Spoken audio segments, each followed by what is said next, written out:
Hi everyone, this is FlamencoLogia, forever in love with Flamenco channel. And today it's purely girls' conversation because we'll be talking about her, the queen of all flamenco dresses, la Bata de Coral, Dios mío de mi alma. Din, din, din, din, din.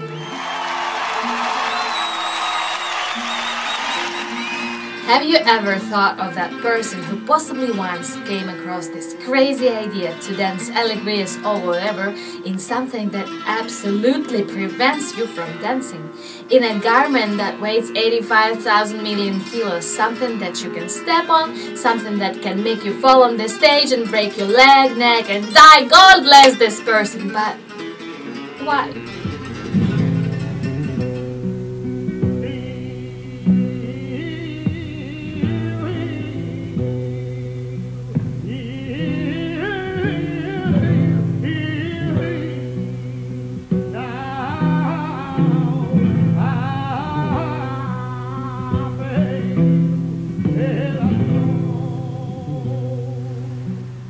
Apparently, preceding dresses with tails came from high society fashion of late 18th and 19th centuries.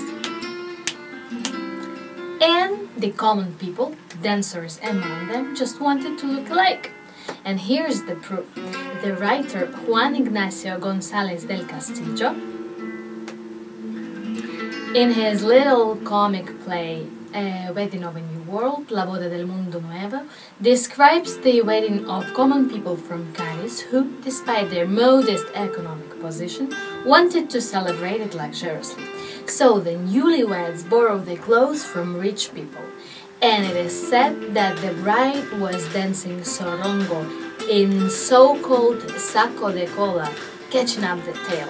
And here's the quote from this book, translated into English and Russian.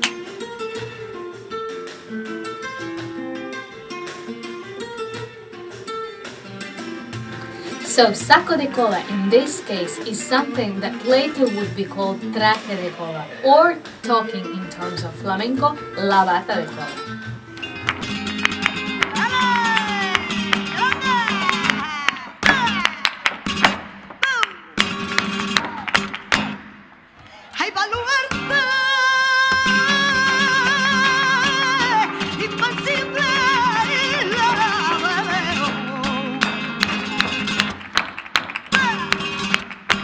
Another clue gives us traveler, art completist and French writer Charles de Villiers in his book Viaje por España, Trip Across Spain, that was published in Paris in 1862. So, he mentions there famous Feria de Torrijos, and he says that he found it very funny that Spanish ladies that were used so much to their regular Andalusian dresses were wearing for that occasion some Paris-style old-fashioned dresses. And there is a painting called En la Romería de Torrijos by Manuel Cabral Aguado Bejarano, dated 1883. And we see clearly those long dresses, don't we?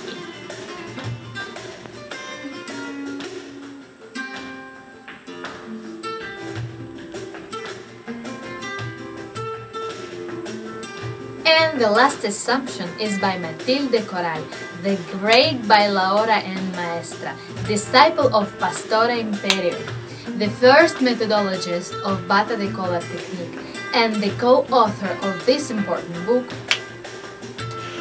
In one word, if not this outstanding personality, the Bata de Cola maybe wouldn't be even alive today.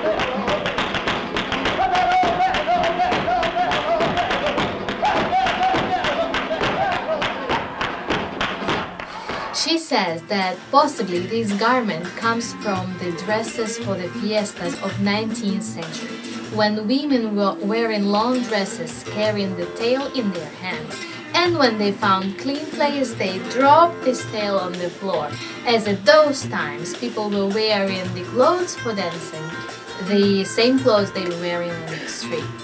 So, to conclude these three stories, it is important to mention that bata de cola originally was not a flamenco accessory. It wasn't put on for dancing, but since it was on, they had to manage to dance in it somehow. And we are moving on. It happened that the fashion for those dresses with tails coincided with the opening of the first cafés cantantes. So, Rosario Monge, la mejorana, the mother of Pastora Imperio, is considered to be the first person who put bata de cola on in tablao in the combination of Mantón de Manila. I also cannot but mention the name of another great dancer and teacher, Milagros Menjibar. Being a disciple of Matilde Coral, she also made a great impact on the evolution of bata de cola technique, as she was the first who put it up into the air and made it really fly, as before her it used to be moved more down to the floor. And here's the video.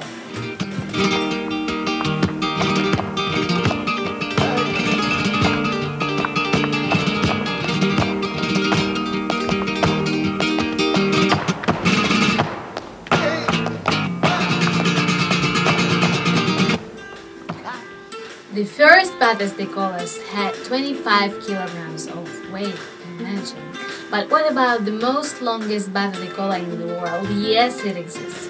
How about the one of Carmen Amaya? 3 meters. Or what about 5, 6, I don't know how many, but many meters of the bata de cola of Rafaela Carrasco? Or, who gives more, maybe 10 meters of the bata de cola of Ursula Lopez? Now, here she is, the winner, ta-da! 200 kilograms. 200 kilograms! 13 meters and 380 centimeters long. 6 sewers were working on it, so it could adorn the streets of Torremolinos in 1999 during the war. No, it wasn't the World Championship. It was European Championships of retro dance. I have no idea why they decided to make this huge bata de cola. But whatever. Yes, this piece of art, this batation de cola, is in the Guinness Book of World Records. Hell yes.